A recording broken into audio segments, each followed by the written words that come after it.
Assalamualaikum warahmatullahi wabarakatuh.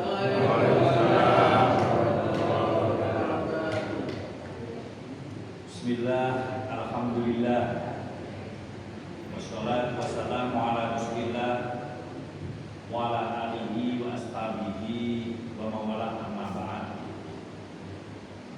Ayyuhal ikhwan rahimakumullah, usikum wa nafsi bitaqwallah faqad fazal muttaqun.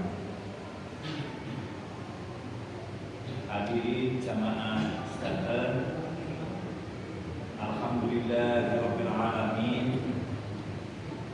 Malam hari ini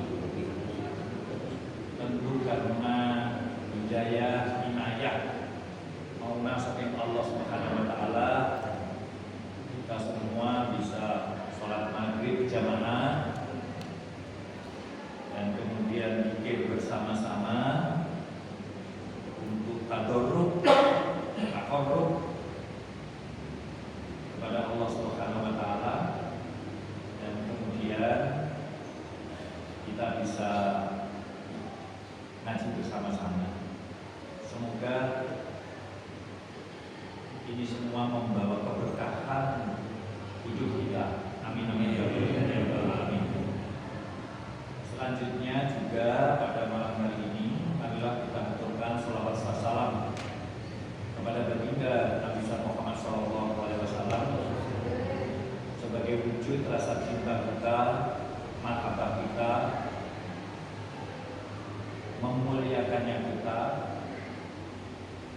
kepada Nabi Muhammad SAW. Kita cuma ingin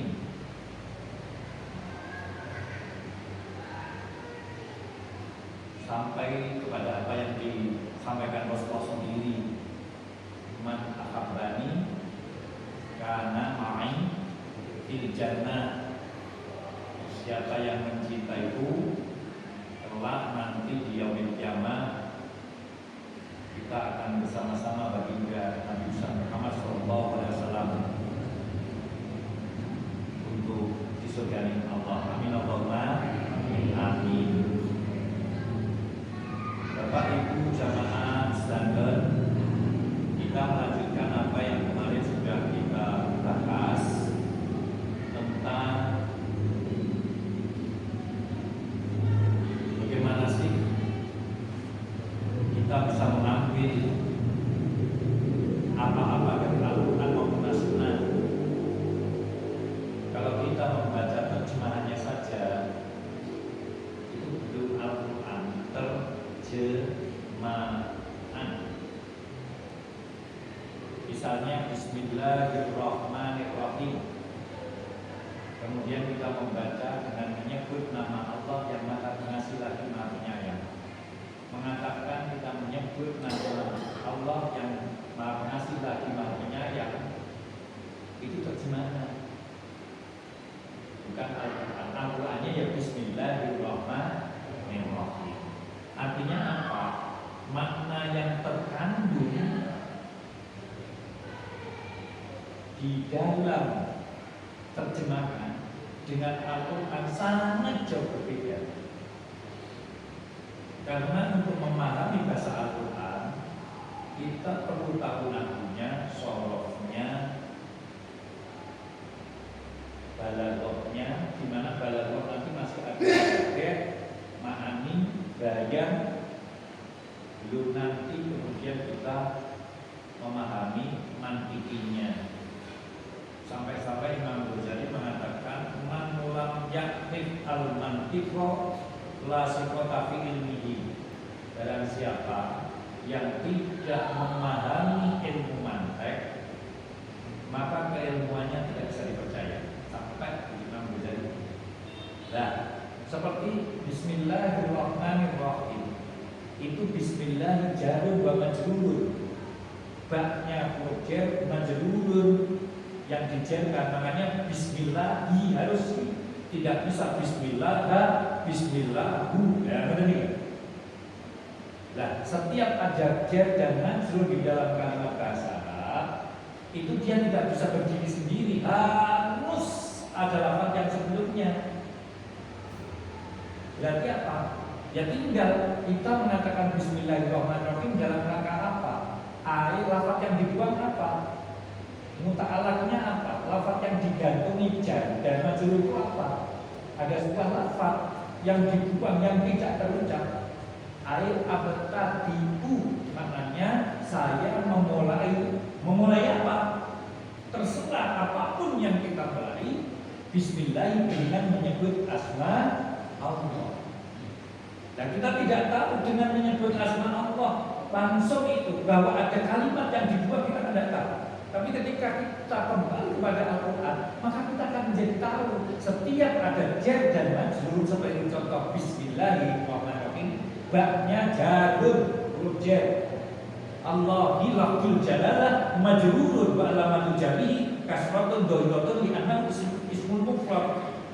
Lafaz Allah adalah lafzul jalalah yang dijarkan oleh ba, alamatnya menggunakan kasrah. Mengapa? Karena lafaz Allah adalah isim mufrad, isim yang mengandung makna satu.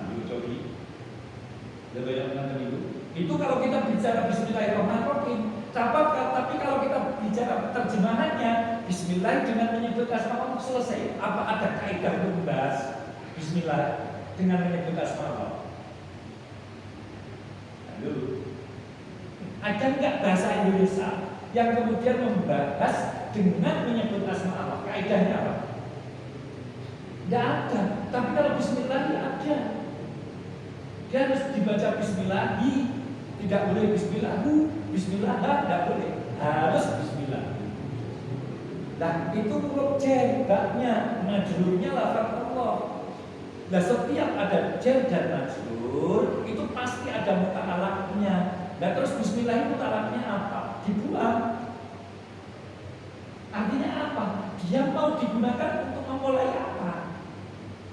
Makanya ayat tadi itu Bismillahirrahmanirrahim. Saya memulai dengan mengucapkan, dengan menyebut asma Allah. Misalnya kita mau ngaji, saya memulai ngaji menyebut asma Allah. Saya mau bekerja, saya memulai bekerja dengan menyebut asma Allah. Saya jalan, saya mulai jalan dengan menyebut asma Allah. Wis pokoke kullu amrin dibalik la yubtada bi bismillah wa setiap kita memulai dengan sesuatu yang baik, kok gak ngomong Bismillahirrahmanirrahim, bahwa qalilil barakah. Artinya apa? Sedikit berkahnya. Coba ada begitunya. Jadi berbeda deh. Ketika kita membaca terjemah, itu terjemahan cara yang paling sederhana untuk kita bisa memulai memahami Al-Quran. Cara yang paling sederhana. Ar-Rahmanir-Rahim yang mau jadi yang paham ngasih dia rendah. Beda nanti kalau memahami Ar-Rahmani. Rahman bisa mufrad. Welas. Tidak bisa dijelaskan welas yang seperti apa. Pokoknya welas. Tapi kalau sudah ada alnya menjadi ar-Rahman, maka maknanya menjadi beda. Isimnya mufrad, maknanya satu, welas jitok. Tapi kalau sudah dimasukkan al, walaupun isim mufrad, maka faidahnya menjadi am. Udah welas. Itulah Allah. Wis welas segala welas. Pengen mangan awet dhewe mangan, pengen ngombe pengen delok pengen meripat, pengen mlaku juga sikil, pengen nyekel tangan, itu semua namanya Allah. Belum rahimnya. Nah, ini sudah contoh bahwa ketika kita menerjemah perlu dijalan lagi bahwa terjemah yang kita baca dan kemudian kita pahami itu adalah cara yang paling sederhana untuk kita bisa memahami Al-Quran. Paling murah bahwa dengan menyebut asma Allah yang maha pengasih lagi maha penyayang, yang pada Rahman dan Rahim dimaknai lagi maha pengasih dan maha penyayang, itu makna yang paling sederhana. Kalau dijelas nih karena itu ada hal Rahmannya itu welas asih tinggal dunya lan akhirat. Berarti siapapun mendapat rahmannya Allah, wong kuwi mau sholat utawa ora sholat itu welas Allah. Padahal sing gak sholat kan yo itu welas Allah kan. Yang sholat itu welas Allah. Semua sama, kok dikai sama. Itu sifat rahmannya Allah. Tapi rahim kan welas asih ing dalam akhirat bloko hanya diberikan Allah nanti ketika hari pembalasan. Padahal Rahman itu cuma satu sifat dari sifatnya Rahimnya Allah. Ini lebih sepah lah. Dia apa itu? Rahmannya Allah itu tak dunia mulai Nabi Adam sampai ke sampai yaumil akhir. Itu dari Rahmannya Allah. Wis sholat, gak sholat, kowe takwa, gak takwa, kowe ibadah, orang ibadah, kowe bajingan cengek, gak bajingan kabeh itu Rahmannya Allah. Tapi untuk Rahimnya tidak bisa. Hanya diberikan nanti di yaumil akhir hanya untuk orang-orang yang beriman.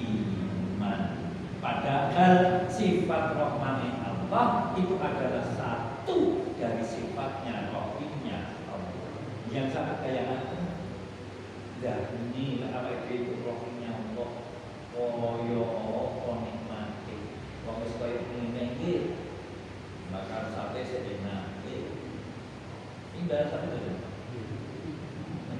Wong kula warai nek antar sate niku kata betul-betul tapi betul sadar mas itu betul sadar nama sedikit malu depannya wadah niku kan saya sing jadi masalah segernya kayak satenya kayak ngombe es adalah wes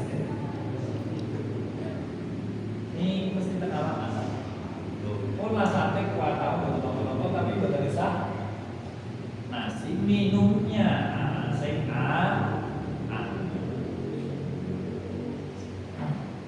dan ibu lah kalau minum ini betul lagi boleh nomor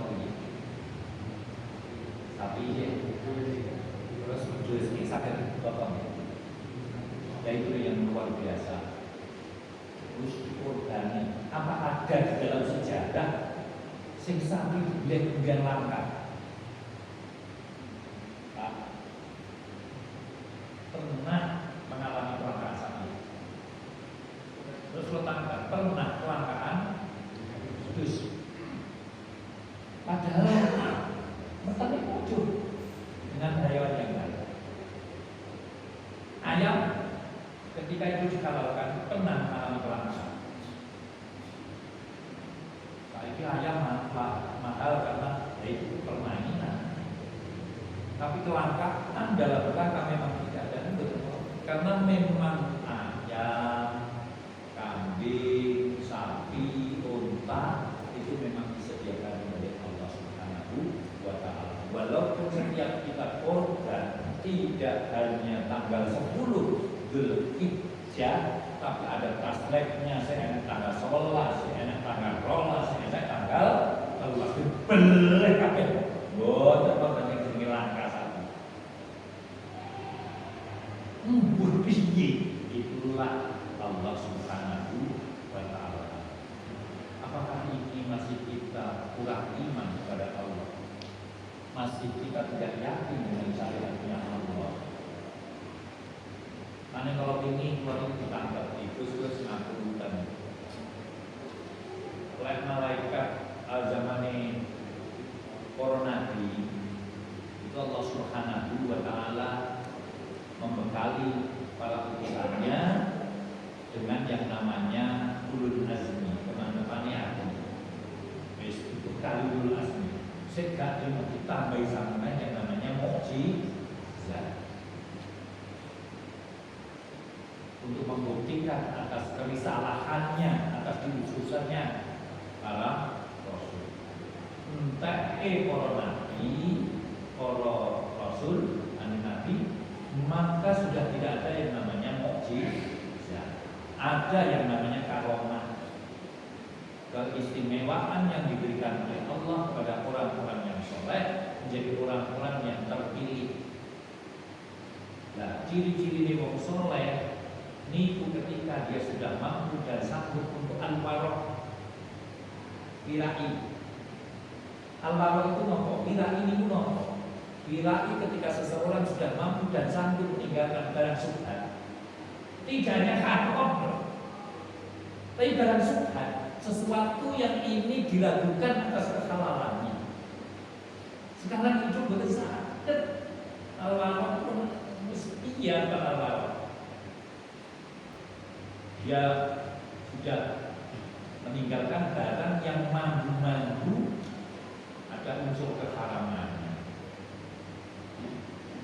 Secara ngabutan ada sebagian berpendapat bahwa uang itu kan sebagai alat tukar, mestinya jual beli langsung barang. Aku beli daging, misalnya beli beras, mendingan beli beras, nyok, daging, dengan beras kilo, jual belinya mestinya seperti itu.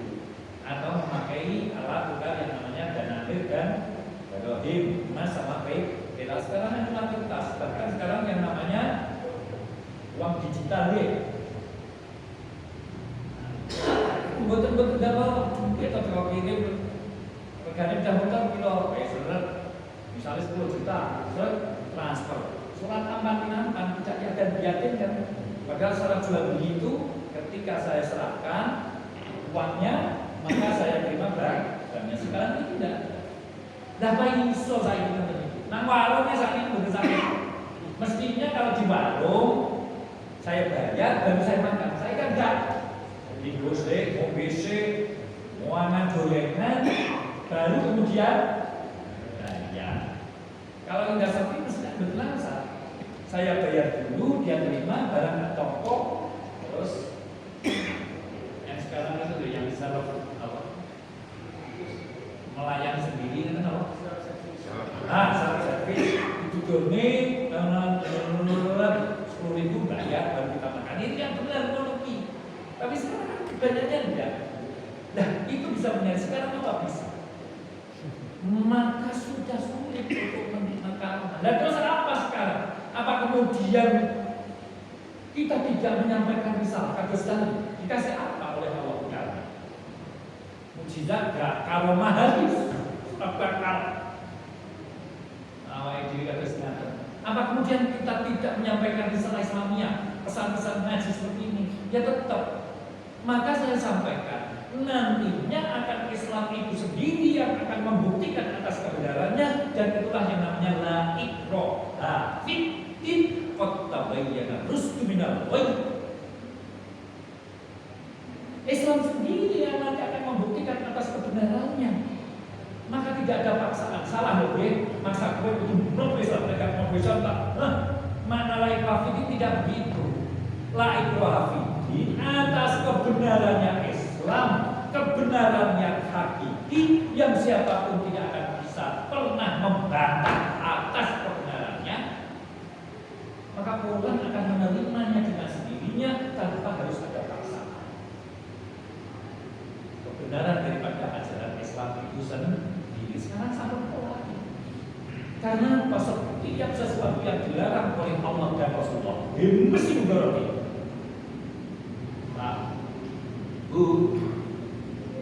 Setiap yang dilarang oleh Allah mudoroti. Ayo itu Allah. Sing dilarang oleh Allah manfaatin. Dan setiap yang diperintahkan oleh Allah, yang disunahkan, yang diwajibkan, yang difardukan, yang itu dianggap baik, mesti manfaatin. Itu nanti yang akan membenarkan akal akan bisa menerima. Wes nonton apa? Makanya kemarin modal Pulau 3 ini sejauhnya saya meminta Leboyo itu sebenarnya sudah harus memiliki laboratorium fikih sebagai fakih dan tasrih. Setiap Allah mensyariatkan, baik itu wajib, baik itu fardu, baik itu sunnah, makruh, haram, itu bisa dibuktikan semua. Emas mengapa haram? Itu sudah bagi laki-laki, sementara bagi perempuan tidak. Saya berkata kita, hanya nanti Mas kenapa sekarang tidak dilarang bagi perempuan? Ini menjadi sebenarnya bagaimana orang kaidah tasawuf. Itu karena ketika laki-laki memakai emas maka akan menghilangkan dan mengurangi dan menghilangkan kelelakian. Apalagi yang melingkar seperti cincin dan ini. Kok emas dikawin penuh? Ini warnanya hijau. Komponas ini kalah cepet ini pun bukan sakit tanah. Namanya dilarang. Tapi sementara emas kok kami mau beda. Iya, yes. Nah, betul percaya ya kita sakit di sini dengan emas. Dia tapi dia memiliki semangat, semakin mencintai dengan pokoknya mas-masan. Karena memang bagi wanita itu baik mas-masan. Aneh, itu memang begitu. Mengapa tangan kanan dan tangan kiri kok diajarkan tangan kanan? Kemudian baca di artikel. Ada yang sudah meneliti. Ya ini yang namanya faedah tasreh. Faedah pensyariatan itu pasti ada manfaatnya. Ternyata Pak di jari ini, pucuk jari ini antara tangan dan kiri menjadi berbeda. Yang di kanan itu ada enzim, makanya dia kaos di bawah kan itu ada enzim. Yang enzim ini ketika kita mulut dengan tangan kanan itu menyebabkan makanan yang kita makan akan lebih mudah dicerna oleh lambung karena ada enzim yang ada di tangan kanan. Nah, tangan kiri kobot. Makanya cari gawe tangan kiri. Ini namanya faedah tasawuf. Inilah nantinya langit wafik. Tidak ada paksaan di dalam agama karena agama sendiri yang kemudian akan membuktikan atas kebenarannya, lebih-lebih dalam situasi kondisi yang semuanya bisa dibuktikan.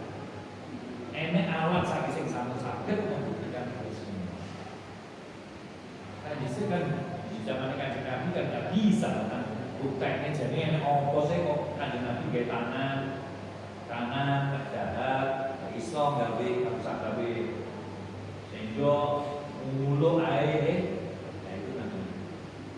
Nah ini sekedar saya ingin mengajak bapak-bapak sekalian bahwa untuk memahami Al-Quran memang ada ilmu yang kemudian harus juga kita pelajari. Paling tidak bagi kita sudah bisa mengenal bagaimana cara untuk kemudian kita bisa mengambil hukum, mengambil hikmah, mengambil apapun dari Al-Quran maupun As-Sunnah. Nah sekarang sedikit yang meneruskan kemarin yaitu masalah Al-Mabakhasus Samin, pembahasan yang ke-8 Filmantuki wal Mahmumi. Filmantuki ing dalam lafaz kang diucapkan rasional saja. Apa yang diucapkan itu namanya mafhum mantuk. Misalnya ini kira organik. Saya lupas. Itu namanya mantuk. Mau pendengar orang ini. Ketika saya katakan saya lupas, kan wis mantuk itu. Sesuatu yang terucap wis tidak bisa diotak-atik. Saya lupas. Itu namanya mafhum atau kepahaman yang diucapkan. Itu namanya mafhum mantuk, kepahaman yang diucapkan. Makanya fal mantuku madalla alaihi al-waqtu fi mahallin nutqi. Hukum yang ditunjukkan oleh lafaz ketika diucapkan. Makanya ketika hukumnya apa? Bahwa akwa ini disebutnya bahwa akwa ini tambahan bahwa minuman ini harganya 1.000 pas. Wes itu mesti benar. Lah mengambil kepahaman itu namanya mafhum. Mafhum mukhalafahnya, kepahaman kebalikannya betul sakit karena ini wis mantuk. Jadi ma dalla alai al-waqtu fi mahallin nutqi. Mafhum mantuk nanti aku menipu dan mafhum mantuk kayak ada mafhum mukhalafahnya. Nah ketika diucapkan Mafhum mantuk adalah hukum yang ditunjukkan oleh lafaz ketika diucapkan. Wis ngono itu namanya mafhum mantuk. Nah, mafhum mantuk itu ada dua. Ma la yahtamilu at-ta'wila, hukum utawa ucapan yang tidak perlu dan tidak membutuhkan takwil, seperti wayusama. Ini namanya wayusama. Apa maknanya itu wayusama? An-nasa. Nas itu namanya mafhum mantuk. Mafhum mantuk itu dinamakan nas. Terus nas apa kayak gitu? Nah, itu namanya mafhum mantuk. Contoh, fasyamu salasati ayamin. Ketika kita melanggar dalam waktu haji, puasa di sana 3 hari dan kemudian puasa di rumah 7 hari, manakala kita tidak kuat bayar dam. Ini apa ini hati-hati itu Pak. Kan di sana harus bayar dam. Lakukan di duit kan di sana, maka puasa 3 hari di sana, 3 hari diteruskan di patoknya di rumahnya. Nah, redaksinya fasyamu salah satu puasa 3 hari mesti tenas itu. Wis gak iso poso petang dino 3 dino mboten wong fasyamu. Maka puasa wajib puasa 3 hari. Ketika kita masih di ini namanya mafhum mantuk. Yang kedua, ma yahtamilu at-ta'wilah, lafaz yang membutuhkan takwil, seperti di dalam Al-Qur'an di wayusama ad-dhahir. Maka lafaz yang membutuhkan penjelasan itu namanya dhahir.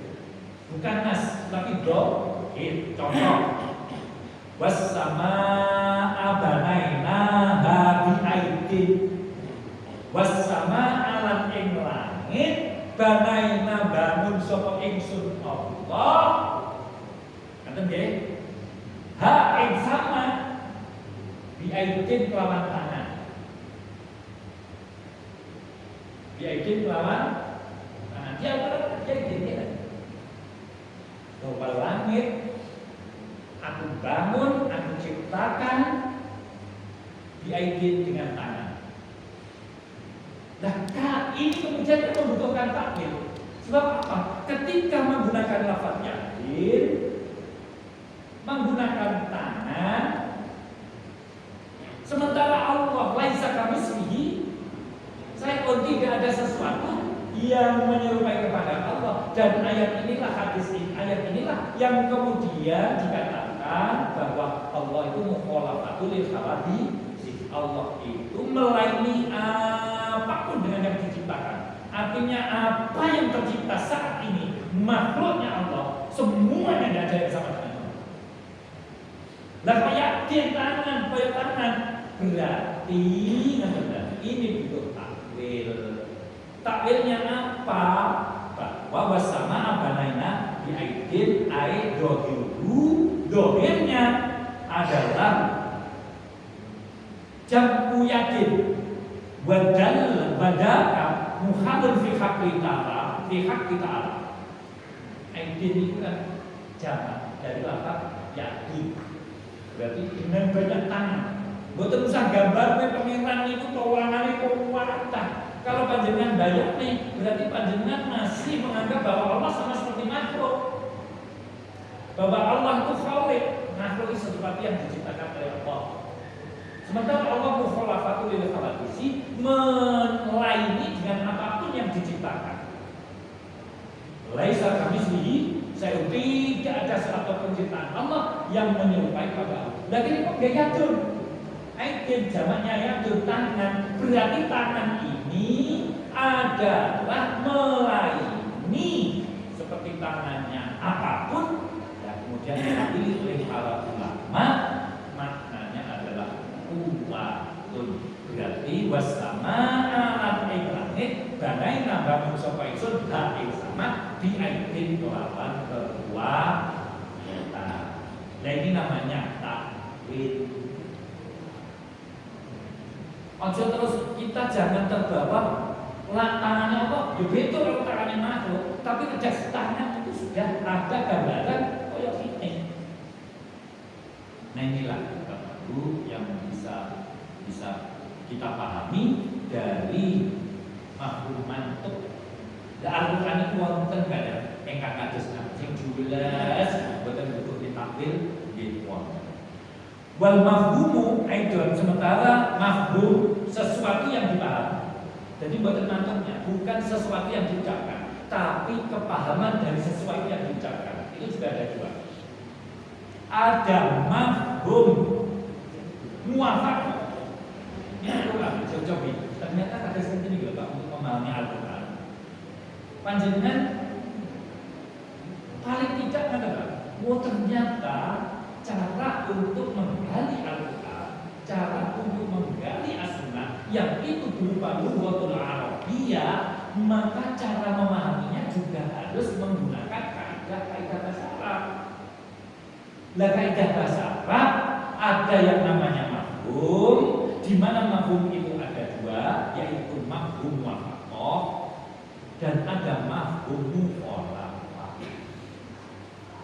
Jangan minum teh.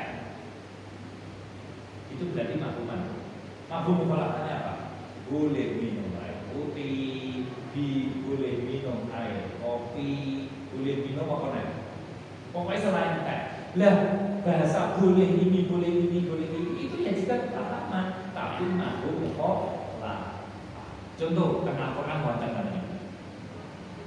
Mafhum muwafaqah bahwa makanya al-masbutu alaihi muwafiqan bil mantuqi bihi, yang dinamakan mafhum muwafaqah yaitu hukum yang adanya diam.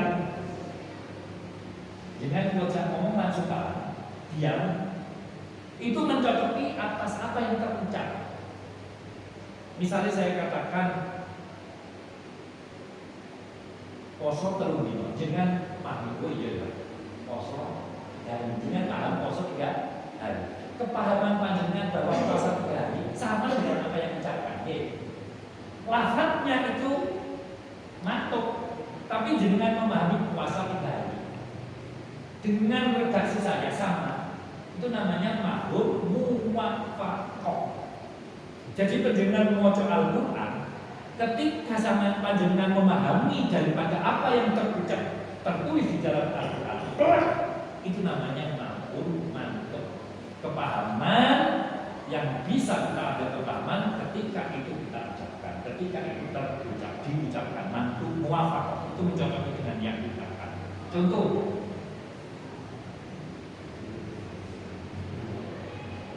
kaman idol bil abawaini, seperti tercegah kita memukul kepada kedua orang tua. Mbok digulir sampai kesel, baik Al-Qur'an maupun As-Sunnah, boten wonten keterangan mencegah kita memukul kepada kedua orang tua. Penjelasan ini betul betul. Tapi itu tercegah dengan memukul, nendang, nonyo, nyepak, pokoknya jongkrok nih, banting, ngeplak, ngelentik, wadah.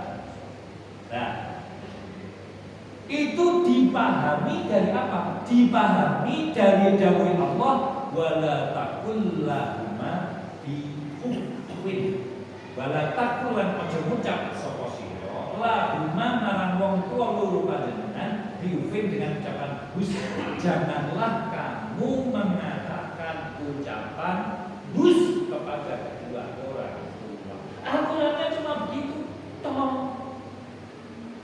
Dan itu namanya mafhum mantuk.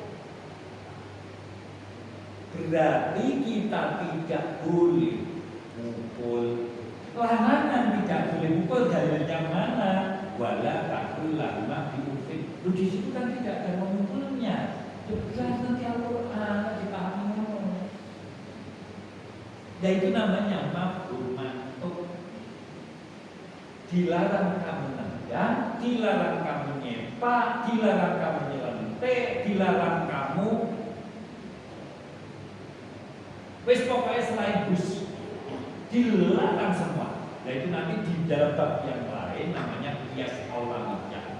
Qiyas, jangankan memukul, wong di Al-Quran ngomong bus saja tidak boleh. Berarti larangan-larangan menyakiti orang tua apapun bentuknya dilarang, walaupun di dalam Al-Quran hanya dikatakan wala taqul lahuma ri'ufin, jangan kamu mengatakan kepada kedua orang tuamu dengan ucapan husnul tak bermasalah.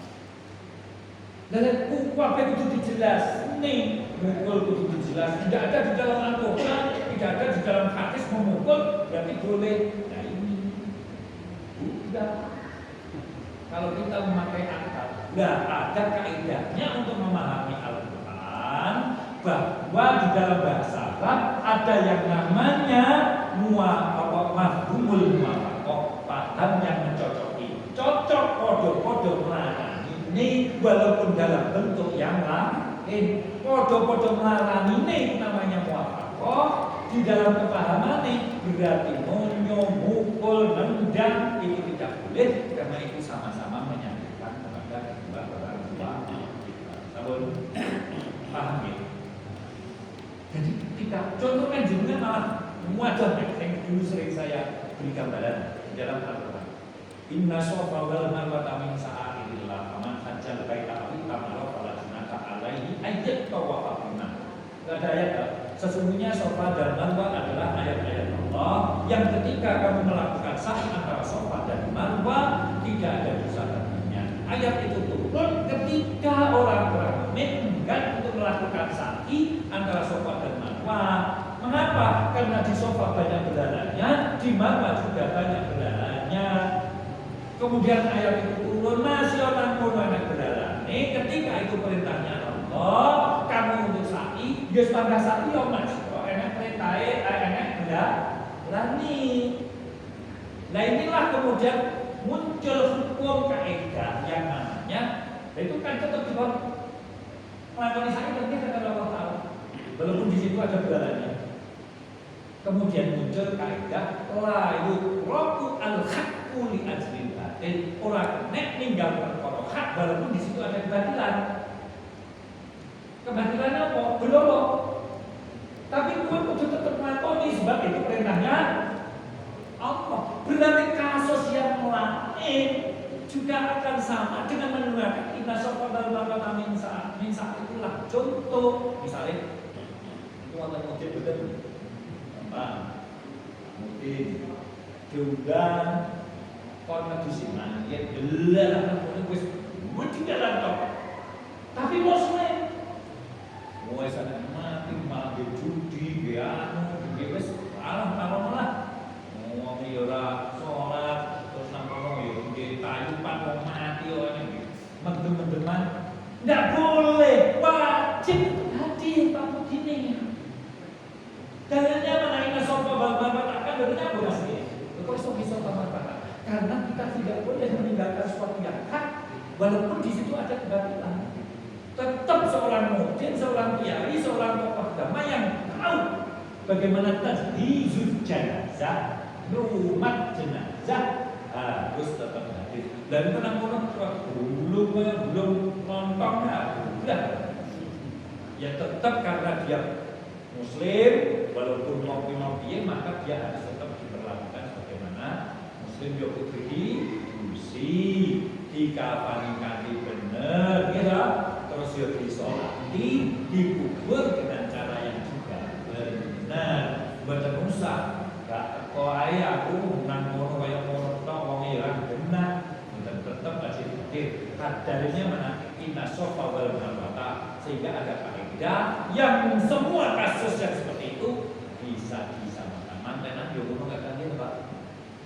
Kan ada daerah yang nanggap dangdutan, nanggap reggae, terus Pak Mudin monan mengaku itu dengan boleh kaya monan dengan satu agar apa pernikahannya sah. Dari terus kayaknya sedang ini hadir atau yang atau agama wajib hadir walaupun di situ tidak karuan, yang penting pernikahannya tetap sah. Ane wong Jawa iki arti banget. Dipelihara dengan paham. Mesti sak durunge monggo sareng-sareng asyhadu an la ilaha asal istighfar kira sak durunge nikah. Agar saksinya lek enek kewujude di dalam perjalanan hidup ya wis ada. Mantene ketika enek kewujude ya wis ada.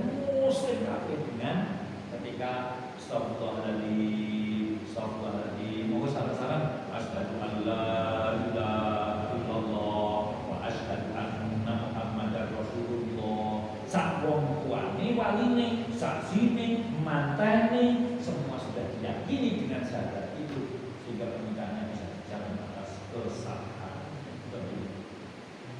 Ini Pak, lalu sakit ya saya kita pahami terkait bagaimana kemudian ternyata untuk kita bisa istinbatul hukmi, mengambil hukmi baik dari Al-Quran maupun Sunnah memang membutuhkan perangkat agar pemahaman kita bisa baik dan benar. Yang terakhir, mafhum mukhalafa. Kalau contoh akan mawon. Contoh tentang Al-Quran itu ada.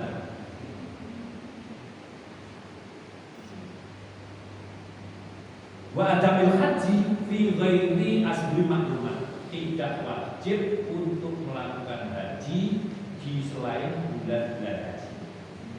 Kok itu tidak ada wajib? Dalilnya mana? Mau digulai sampai double bagaimana? Karena hukum itu diambil dari mafhum mukhalafah. Mafhum mukhalafahnya dari apa? Dari Al-Quran yang mengatakan al-hajju ashhurun ma'lumat. Haji itu di bulan-bulan yang sudah ditentukan, yaitu bulan Dzulhijjah. Kan Pak? Berarti soal pendirian hajinya boten sah.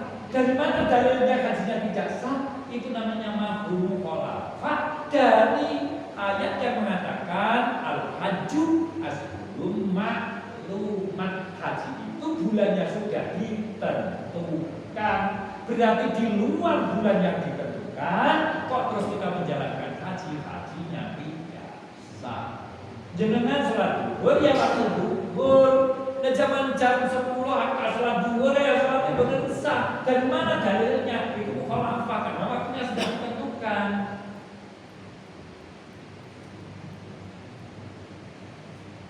Sakit gitu paham ya?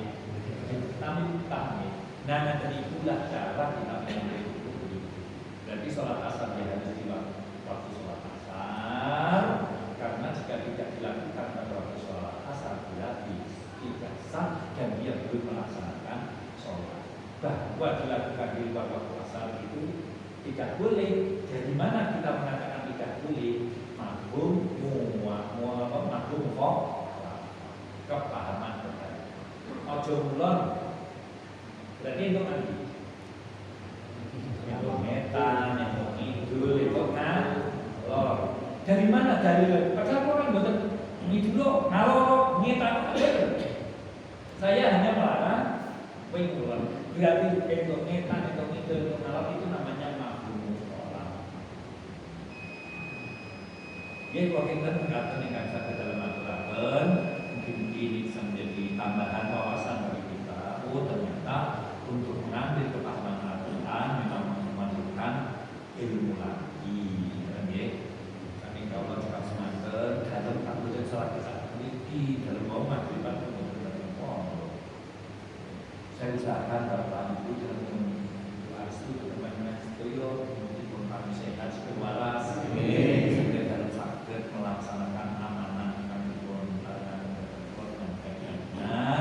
dan pun di selama dua datang pemerintah senantiasa memberi kita hidayah selalu diberikan petunjuk oleh Allah inayah amanah oleh Allah bisa menjalankan amanah ini dengan baik dan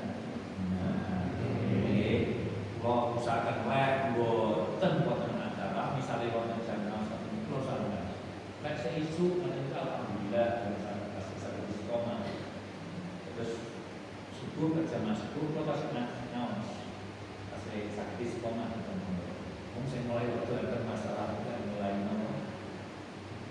makin dan alhamdulillah ini gua tinggal di Jakarta semua dengan jam 5 di Rio mengatur si sekolah biji gua sakit